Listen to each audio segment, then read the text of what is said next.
So welcome everyone. I'm Katie. I'm the Programmes Coordinator at Heart of the City.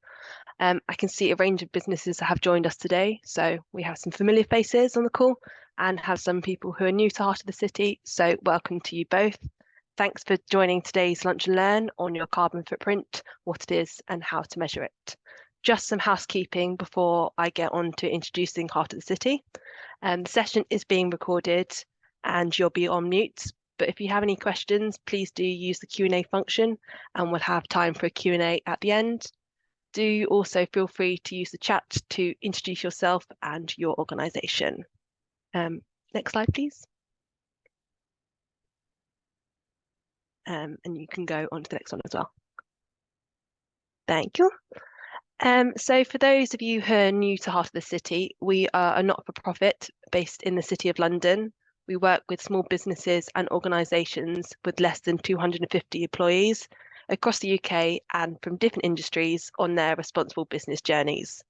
We have 2 courses available and both of these are there to help your business become more sustainable. We also have a free climate action toolkit and responsible business resource hub on our website. Next slide, please. The first of our courses available is the Climate for SMEs 4 Steps to Action course. The climate crisis can be daunting for SMEs who don't have big teams and budgets to set net zero targets and work out how to get there. We know that from working with SMEs on responsible businesses for the past 20 years. And we also know that small businesses can have a great impact no matter how small their teams are.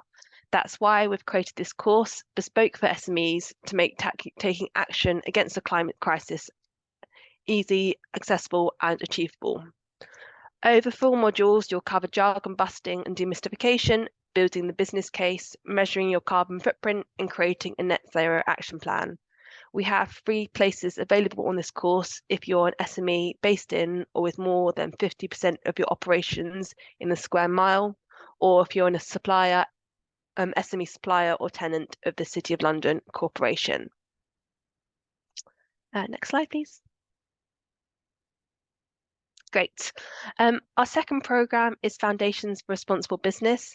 This course is designed for small businesses and welcomes businesses with little or no experience in responsible business from all industries. The course supports SMEs to develop a responsible business approach focused in 3 key areas.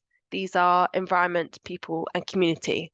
This takes place through workshops, surgery sessions, online resources, in-person networking, and one-to-one support with our programme manager. You can also book insight sessions in with experts on particular responsible business topics. For ethnic minority-owned businesses based in London, we do have funded places on this course available as part of the Minority Business Matters programme. All the details about our programmes are on our website and we're here to help if you have any questions. I'm now going to hand over to my colleague Laura, the Net Zero Programme Manager, for the main body of the presentation. Great, thank you, Katie, very much. So if we move on to the next slide. Is that great? So before we get started, I was going to do a brief introduction to myself, as there's, Katie's mentioned, lots of new people on the webinar today, which is really positive. So I'm Laura, the Net Zero Programme Manager at Heart of the City. A bit of background to myself.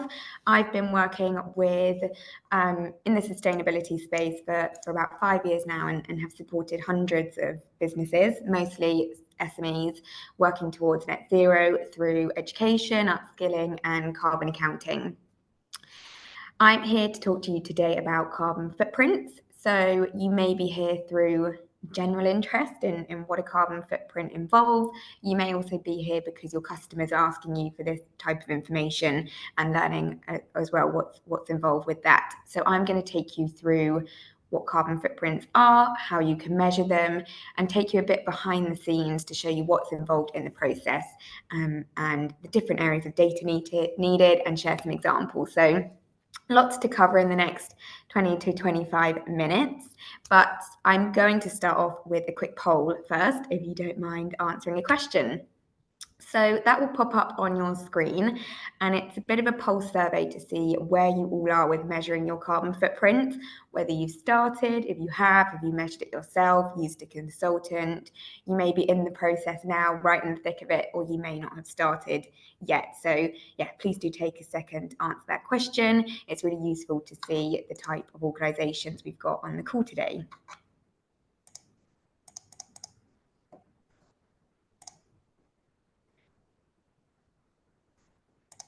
I think that's coming in, and when there's some answers, that will be shared on your screen so that we can see.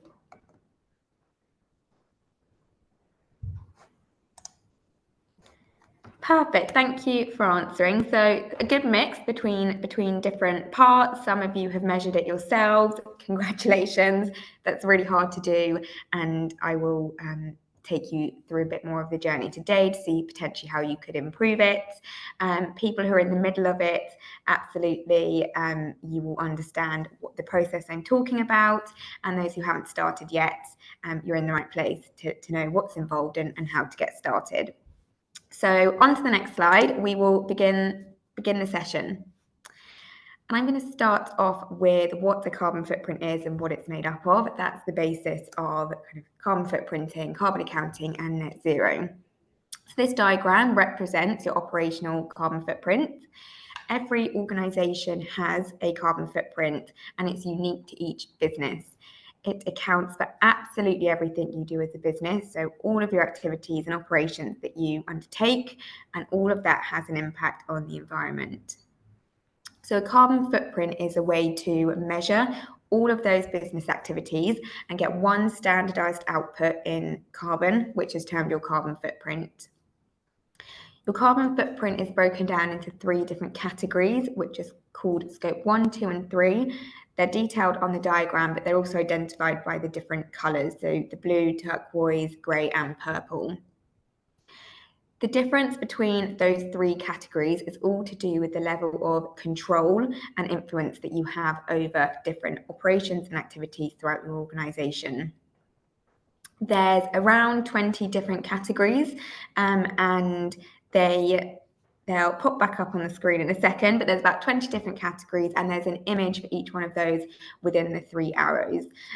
So there's lots included within your carbon footprint, but as you know, through being in an organisation, there's a lot of activity that's happening kind of every day.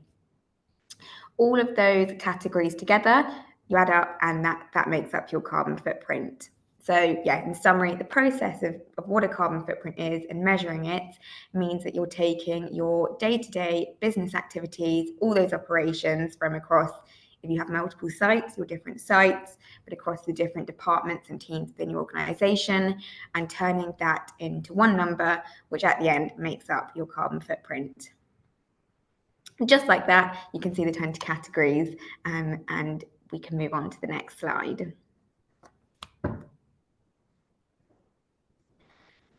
Perfect. So this is, we'll go into this equation a bit more in the session. This is a really oversimplistic way of what a carbon footprint measurement is. There's 2 overarching bits of data that you need. You have your activity data and your emissions factor data, and that's all you need to collect to get your output. When you have those 2 bits of data, you can see the equation on screen, but it is a simple maths equation of timesing them together to get your output. And you would do this equation for each of those nearly 20 categories on the greenhouse gas protocol diagram, which was just on the last slide. So going into each of those areas a bit more, activity data is your business operations data, and that is information and data that's unique to your organisation and how it runs. And it's also known as the raw data. Some examples of activity data, just to bring it to life a bit. So for example, your electricity, your activity or raw data for that would be the kilowatt hours of energy that you've used. For business travel, for example, the activity data / raw data would be around the mode of transport that was used, around the distance travelled, or around the amount you've spent on a travelling ticket. So that's the activity data that's unique to each activity, and it's the operational data. The emissions factor, on the other hand, is a number that you use to convert your activity data into carbon. They are predefined numbers and they're calculated by scientists.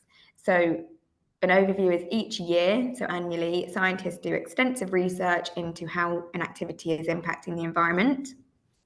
So an example of that, again, really simplifying it, is that they would do research into how harmful it is to the environment to drive a petrol car the distance of 1 kilometre, for example. They can then assign that driving 1 kilometre in a car equals this much carbon, which we then can use in our equations using our activity data. So that is information that's calculated externally for you that you can use for your activity data and then to get that output in carbon.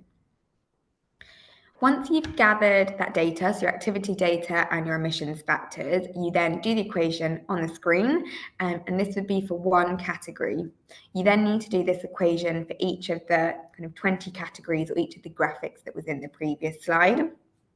So if we click, an animation will appear on the screen. Perfect. So the first equation was for one category, and as mentioned, you do that for all the different ones. You get your output for each category in carbon. You add that all together, that equals your carbon footprint. So on to the next slide, I wanted to drill down more into activity data. So this is what you collect, as I mentioned, to measure your carbon footprint. And there's different levels of activity data you can go into. So the two types of activity data you can collect are really primary and secondary data. And there's a sliding scale between them of really accuracy and granularity. The darker the arrow, so the more you move to primary data, the more accurate and granular your data is. So I'll go into those in more detail and also, again, bring in some real life examples, as it's sometimes quite useful to bring in an example that you're familiar with. So primary data relates to your business, and you will be gathering that data firsthand yourself for that specific activity. As mentioned, it's the most accurate and granular data you can get, but because of that, it's also the most time consuming. Whereas secondary data is less accurate, but because of that, it's generally less time consuming to collect. So you can start to see there's a play-off between accuracy and time taking to collect data. Secondary data is any data that isn't activity specific. So that can include industry average data. It could include proxy data, which you can find online. It could be from published databases, industry associations, kind of trusted bodies where you can find data to match your activity, but it isn't specific to your direct activity. On the screen, eagle-eyed viewers will also see there's a third kind of method, which is hybrid, which is bang in the middle of both primary and secondary. What's possible is that you can take your secondary data, if you have that, your secondary proxy data, and make it more representative to the activity you're measuring. So you could take secondary data and you could either apply some primary level data to it, or you could extrapolate the proxy data to make it more relevant to your organization. You could customize it. So there is leeway to make proxy data slightly more accurate. And that falls into the hybrid space.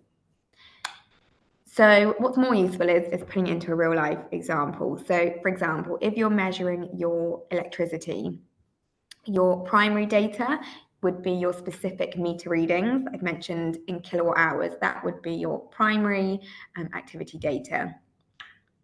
Secondary data, some examples of that would be average data or proxy data. So there are organizations out there. One is the Better Buildings Partnership that can work out, based on the amount of floor space you occupy, what would your activity or what energy usage you'll likely be consuming.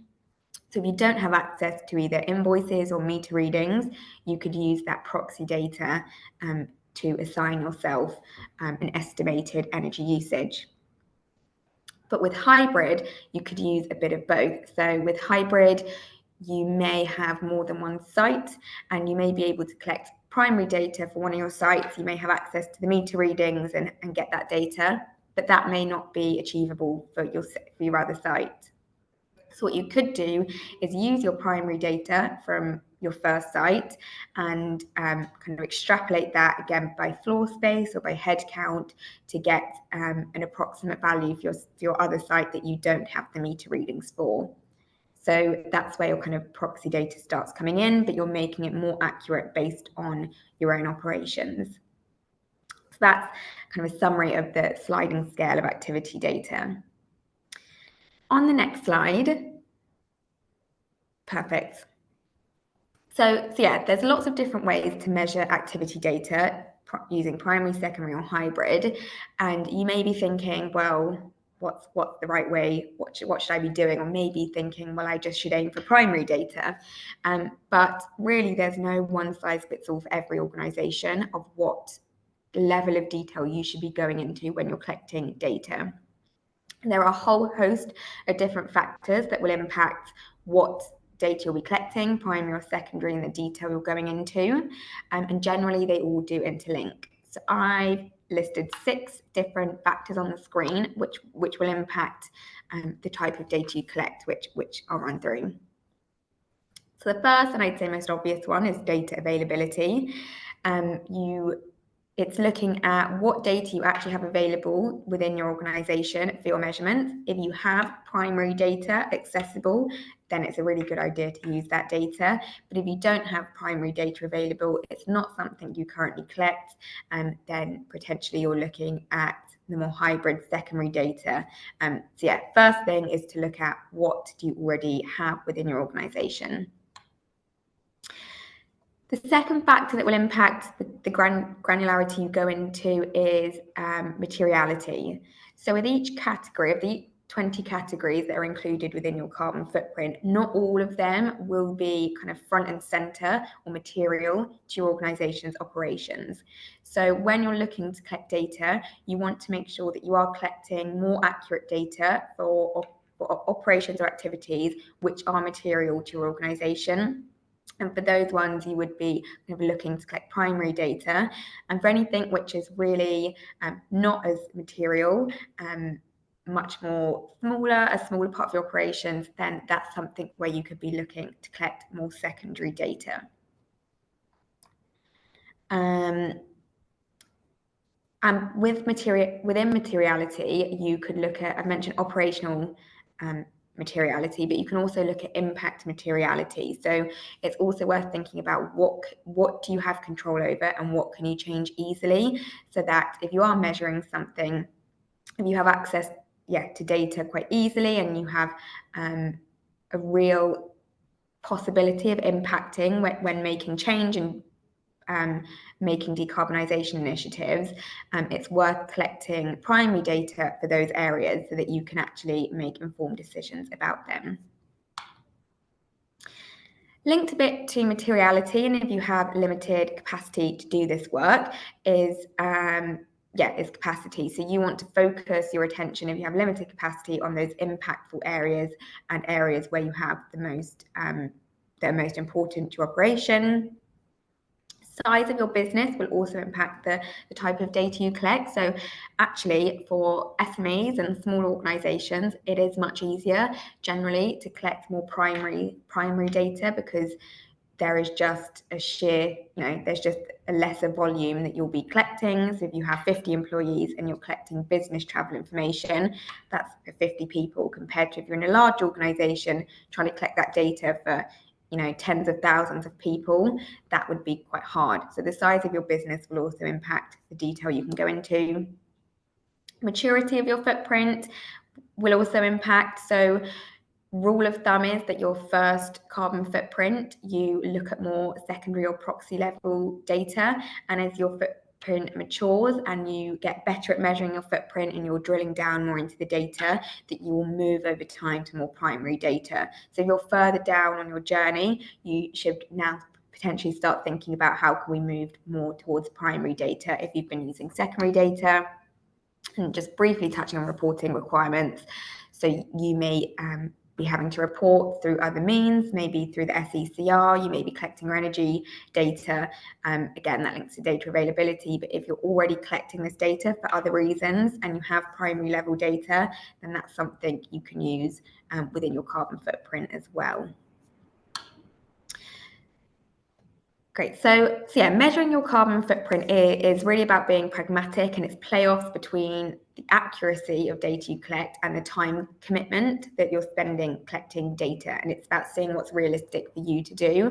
Kind of reiterating what I mentioned, there's no one size fits all for every organization. It will look different for everybody on this call, and it has been different for everyone that's been undergoing carbon accounting currently. But really to stress, the end goal of carbon accounting and measuring your carbon footprint is so that you can then work to decarbonize, and you're taking actions to reduce your impact on the environment.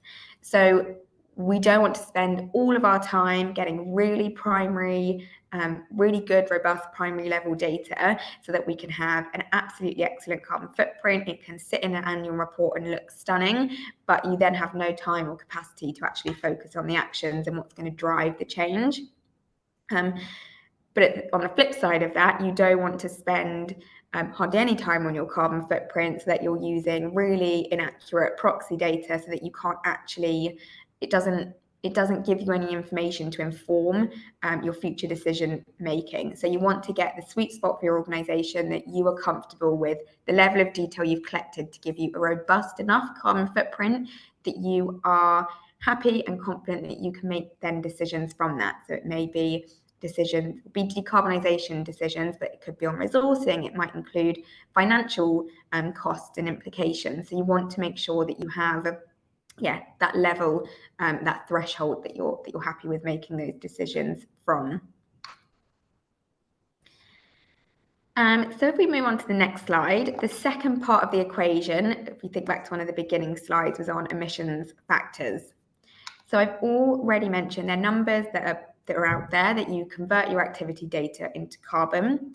These are figures created by third parties, generally created by scientists and research organisations, and they're centralised bits of data that are published online.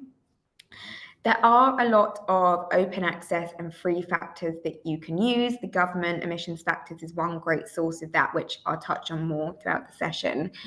But there are also a whole range of different organisations that have paid for services that you can use to access the emissions factors. Generally, if you're paying for your emissions factors, you'll be a large organisation really wanting to drill down into different areas of your business, or it's people or organisations that are more advanced and more mature in their carbon accounting journey, and you're drilling down more into that primary data. So again, that depends on where you are within your journey. So the UK government, I've mentioned, produces emissions factors, and it's an Excel document freely available on their website. They publish them each year, and available is from 2002 to 2023 inclusive. They have a large history of data there. You can download that for free. It's really detailed, and for those that have mentioned they have consultants, or you may have done it yourself, you may be familiar with that document. You may be familiar with that document. But what you're likely accessing or using are carbon calculators online. There are hundreds, if not thousands of them out there, and they're all slightly different in terms of what activity data they ask for. And because of that, they all give slightly different carbon outputs. They all do take, though, the kind of government factors that are freely available on their website and put that into their carbon calculator that sits on the back end that you then use. So the simplest way to kind of touch on all these different calculators is that they are pitched at different levels. There is a huge scale from primary data, really accurate ones, all the way through to secondary data, which is less accurate, and then there's calculators scattered throughout that whole scale. The level of data and detail that you need to go into and enter is impacted by your activity data. So I'm now going to go through a few examples. So again, you can get a real life scenario of what I've been mentioning. I know it can be quite an abstract concept if you're not familiar with this. So I'm going to take an area of business travel, specifically cars for business travel, and take you through 3 different emissions factors, data sets and calculators that require different levels of activity data so that you can see what they are and the outputs it gives. And these are good calculators for SMEs specifically, so it gives you an insight as well into some good ones to use. So on the next slide, the first one I'll be showing you is the UK government emissions factors spreadsheet. It's quite a detailed spreadsheet, and when you first look at it, it can be really overwhelming with the amount of tabs and numbers that are on there. But it drills down into a lot of detail for you to measure your carbon footprint. There's different tabs for each of those activities, the 20 categories I've mentioned. On the screen, I've taken a screenshot or a screen grab for cars in business travel. So if we click on the screen again, some red boxes will appear and it will highlight the important information. So from this, you can drill down your activity data onto the type of car which is being traveled in. So there are options between mini, super mini, 4x4 luxury, so you can break it down onto that level of detail. And just at the bottom, which is popping up on the screen, you can see it says small car. And as you go down, it also breaks it down into small, medium, and large car as well. So there's different levels of data you can collect on the type of car. The second red box shows the unit, so you'd collect it in miles and kilometers of the distance traveled, and along the top it also shows the different fuel type of cars. They have diesel, petrol, they do also have hybrid and electric vehicles as well, and the numbers you see on the screen are those emissions factors that the scientists have calculated. So if you're using the government spreadsheet, you will be needing to collect quite a lot of detailed data. Not everyone will have that level of data, and it may not be material to your organisation, but this is to show the minutiae and level of detail that you can go into. And this would be on that scale right up at that primary level end. Go on to the next slide. There's a calculator called Climate Impact Partners. You can see that they have transport type, and you can select the transport type which they have selected car for. So this would be in the mid-range of that sliding scale. So sat behind this calculator, they would work out an average of the large, small and medium car from the government spreadsheet and create one average factor for this. So you can enter the car, the fuel type, again, you can still break it down by petrol, diesel, electric vehicle and hybrid, and enter the distance in miles and kilometers. But it's just taking that one step back of level of detail that you need to collect, and you don't need to collect, for example, the size of the car. You can just say it's a car and get your emissions that way. And then if we move on to the next slide, calculated by normative, this is right down the other end at the secondary data, the proxy data. This would be based on spend.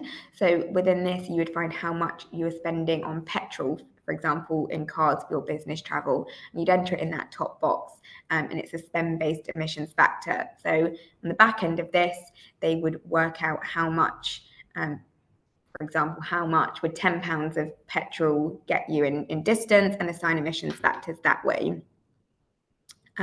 So they're the 3 data sets I've kind of taken you through to show the different level of detail you need to go into.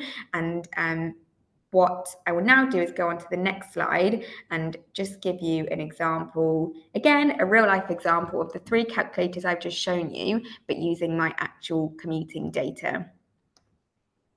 So you can see it's normative right down the other end at that secondary proxy level data end, Climate Impact Partners in the middle, and the UK government calculator right at the primary level end. So for each of these, there's different activity data that you enter. So for normative, I've used that spend-based data and put in how much I spend on travel per day. And I've also worked out, on average, I go into the office once a week, and so I've put 52 days a year into that calculator. And you can see my output there, 0.65 tonnes of carbon. In the middle, for climate impact partners, I again have averaged that's estimated it's 1 day a week in the office, 52 days, and I've calculated in kilometres my distance to the office, but as the crow flies line, so a more average factor, and you can see my output of 0.12 tonnes of carbon. And right at the primary level end for the government calculator, I went through exactly how many days I came into the office within a year. That was 58 days. So that's really granular data. And I also used TfL have on their website a document where you can see exactly the distance between a station on the underground. So I went through that and worked out my exact commuting distance, 80.8 kilometres, and from that assigned the more detailed emissions factors, which came out at 0.13 tonnes of carbon. So you can see from the sliding scale that actually the level of detail that you go into impacts your output that you'd be using in your carbon footprint. And there is a big difference between the spend-based normative calculator and the government one, about 0.5 tonnes of carbon, which is quite a big difference. But the difference between the mid-level range and the government factor is 0.01 tonnes of carbon, which is really not a big difference at all in carbon accounting, practically the same. And it shows you that, yeah, the level of detail that you go into can give you a more accurate carbon footprint, but this links back to the materiality and capacity of sometimes it's not quite crudely worth your time to go into that level of detail to give you that more accurate carbon footprint, when you could have a mid-level range which gives you a really robust footprint, but you're not spending as much time collecting that data. So yeah, with that, I just wanted to demonstrate that there are different types of calculators out there, and they all have emissions factors within them. It's not something you really need to worry about. That's calculated for you. But what they all have is a different level of activity data that you input, and that's that unique data to your organization that you can collect on very different scales, from secondary to primary. And over time, I've mentioned you want to be working more towards that primary scale, but thinking about the materiality and influence that you have over that. So yeah, when you think about what calculator you'll be using and what data to use, the first step is to look at your activity data and to see what you're able to use. And they do inform each other, the emissions factors and activity data. So you could look at a carbon calculator to use and then collect data to match what it's asking for, or you could look at your data and then find a calculator which matches the data that you have. So it is up to you how you manage that. So I've thrown a lot of information at you in the past 20 minutes to give you an insight, the practicalities and logistics of carbon accounting. We do have other webinars that we can go into more detail on specific areas, and we do have a bit of time for Q&A. But what I wanted to really briefly do is to show you some resources that we have to help you measure a robust carbon footprint. So on the next slide, we have an image of our Heart of the City's Climate Action Toolkit that takes you through your whole net zero journey, right from the beginning of understanding what's included, what you need to do, what net zero is, through to your carbon accounting, measuring your carbon footprint, and all the way through to setting a net zero action plan. We've made it specifically with SMEs in mind to make it really practical, actionable, and digestible, so that it's practical for you to do. And we do signpost out to a calculator for you to use. It's that mid-level range calculator. It is in fact the Climate Impact Partners calculator, so that you can get a really robust carbon footprint without having to spend an infinite amount of time through your data collection. And really briefly onto the last slide, I wanted to pull out one resource for you, which is called our data collection guide. This is housed within our toolkit, but this is a really useful guide that links to the calculator we signpost you out to, and it takes you through each of the kind of 20 different categories within your carbon footprint, and it tells you exactly what's included, what metrics of activity data you need to collect, where you might find that information within your organisation, and also what's included. So that's a really useful guide for you to use if you're using our toolkit and using the carbon calculator we signpost you to. So that's where I will pause for now. I think the next slide is a Q&A slide. Yes, that is the end of my presentation. So we do have a bit of time for questions, and I'll hand over to Katie to kind of lead on that. Great, thanks, Laura. Yeah, we've had a range of questions come in. So the first one, or kind of first couple, are about like timings. So how often are you supposed to measure your carbon footprint, and is the measurement done kind of over a period of time, monthly or annually? Great, really important question. So yes, you're measuring your carbon footprint, you'll measure for a year, an annual period. It's up to you to decide where that year starts and ends. So people use a calendar year, others align it to their financial year, which I would probably recommend doing so that you can align it with your annual reports and be reporting in your annual reports. So yeah, but it's up to you to decide that year period. Once you start measuring your carbon footprint, best practice is to measure it every single year. It will become part of your business as usual to report on that. You'll then really be able to identify any actions that you take to improve or reduce your impact on the environment. You can see how much of that is being reduced by what activity, what do you need to do more of, what do you need to do less of. So yeah, measuring each year will inform you of that. Great. For smaller organisations, kind of what is a typical budget and or staff time kind of required to measure the carbon footprint? Do you have like an estimate? Yeah, that really depends how an organisation wants to resource it within their organisation. You could look at using a consultancy to do that, in which case there'll be larger budget required. But it is possible to do this in-house. It is important to carve out the time for a staff member to do this. But it is possible. We support, I mentioned, over 100 organisations now do this in-house without a dedicated sustainability person. So it would be the budget would be the time of that staff member. Again, the smaller organisation, generally, the quicker you can measure your carbon footprint, there's less data for you to be collecting.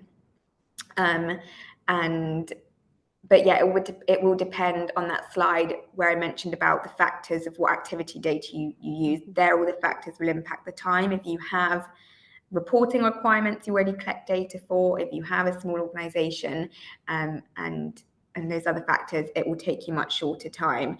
But on our course that we run and help organisations do this, it takes up to 4 months for them to measure their footprint, but that can vary. And that's not 4 months, sorry, I should clarify, that's not 4 months solidly, that's an hour here and there that they pick that up to then accumulate to them finishing it over 4 months. Great. Another one, is it just as valuable to collect proxy or kind of ballpark activity data, or is it recommended that more primary data is collected? Really good question as well. Again, it will depend where you are in your journey, but I'd recommend for your first carbon footprint to be collecting a bit more secondary proxy data if you don't have primary available. So primary is the best, but secondary is acceptable and fine to use. Your first carbon footprint is really an area that you can identify your hotspot emissions. So where are the biggest impact in your organization's activities? When you've identified that from your first carbon footprint, the recommendation is then to, in those really big hotspot areas, then start to collect primary data for that. So you're addressing your material impacts first. But yeah, where you have primary data, it is always better and will give you better insight, but it's that playoff between the capacity, the time, the resource that you have. Great. We've had a couple of questions come in around co-working spaces or kind of working from home, kind of specifically for consultancies or businesses that work primarily from work from home. Kind of where does a carbon footprint mainly lie there, and kind of how do you go about measuring that? Really important question, really, since a few years ago, since working from home has become become really normal and a core part of operating as an organisation. So working from home emissions do fall within your operational carbon footprint as an organisation. They fall within your scope 3 emissions, so that they're ones that you don't own or control, but contribute to your overall carbon footprint. So yeah, there are different ways you can measure that again, but Heart of the City, we actually have a working from home calculator that you can use. It's based on EcoAct's white paper. So EcoAct, and I believe it's Lloyd's, created a white paper and had done research into the average working from home setup, so what equipment's used, how long people are working for, and we based our calculator on that. So if you're interested, you can look at that calculator, and we link out to the white paper, but definitely that's included in your carbon footprint, and there are things you can do as an organisation to engage your employees, to suggest improvements for home working, whether that be looking at the equipment you actually provide, running kind of engagement campaigns around switching equipment off, insulating homes, talking about the financial benefits of that as well. It's all through influence and engagement where you can make changes. But yeah, in summary, it's included in your footprint. We've had a question about storing data. So is there any software you would recommend for storing and or calculating information? Obviously, Excel is the go-to and obvious choice, but is there any kind of specialized software packages that you know about? There are thousands out there, which makes it quite good and bad. It's difficult to then know what the right one for you is, but I've not come across a perfect carbon calculator that's an off-the-shelf carbon calculator that you can use or software you can use. A lot of large organizations are building unique calculators to them, and then getting their supply chain to submit data through that. An issue with that is we have SMEs reporting into so many different calculators. I won't ramble on about that too much, but essentially there's not a perfect carbon calculator, and down the line you may be using 3 or 4 different calculators for different parts of your different categories, as you may be using the government factors and getting primary level data for your business travel if that's material to your organization, but maybe using a calculator, the normative spend-based calculator for your I don't know, your electricity data if that's not material to you. But yeah, when I speak to a lot of large organizations who've been doing this for many years, they still repeat and swear by Excel. Excel is king for this. You can store all of your data, use different calculators, pull it in, and have a master kind of document on Excel. But no, there's not one perfect solution. But I am advocating for that, and I'll let you all know if there is one. We probably have time for one more before we wrap up. So will there in future be government or regulated mandate carbon footprint measurements for smaller organisations as there is currently for larger ones? It's difficult to know what the government are thinking. There are currently, so if you have a government contract, I think it's the PPNO 621 is a regulation that's come in for government contracts. So it doesn't actually matter the size of your organisation, it's to do with the contract value. So if you're over that threshold, you will be required to report on your footprint to the government. So that's something to look at that's in play now for small and medium-sized organisations. I haven't heard or seen anything that there will be something within the near future, so the next 3 to 4 years for SMEs through reporting. Where we're seeing kind of that come in is through the supply chain routes, where large organizations are having to report their emissions through regulations and other reasons, and they then need to collect their scope 3 emission data, which in that falls their value chain and supply chain. So they're looking to collect that primary end data from each of their suppliers. And yeah, from that, we're seeing organizations set quite high thresholds that they need to be, that suppliers have to be submitting that data, otherwise they're not able to work with them anymore. So that's where we're seeing the pressure come from more than government. But yeah, if you keep in contact with Heart of the City and look at our webinars and our newsletter, we do share kind of cutting edge updates and news as that comes through. So if there are any updates, we'll be sharing that through our networks. Great, thank you. Yeah, I'm just going to come to a close now. So we're going to launch a quick poll to see how you found the session. So if you could answer that when it comes up, that'd be great. So the question is, are you more confident in how you would measure your carbon footprint? So yeah, thanks for everyone for joining today. And thank you, Laura, for your great presentation. While you answer the poll, I want to remind you that information on Heart of the City and our programmes can be found on our website, and you can also book a meeting with one of our programmes team to find out more, and all that information will be sent in the post-event email. Great, that brings us to a close. Thank you for joining. Can close the poll. Great, brilliant. Thanks everyone. Have a good day.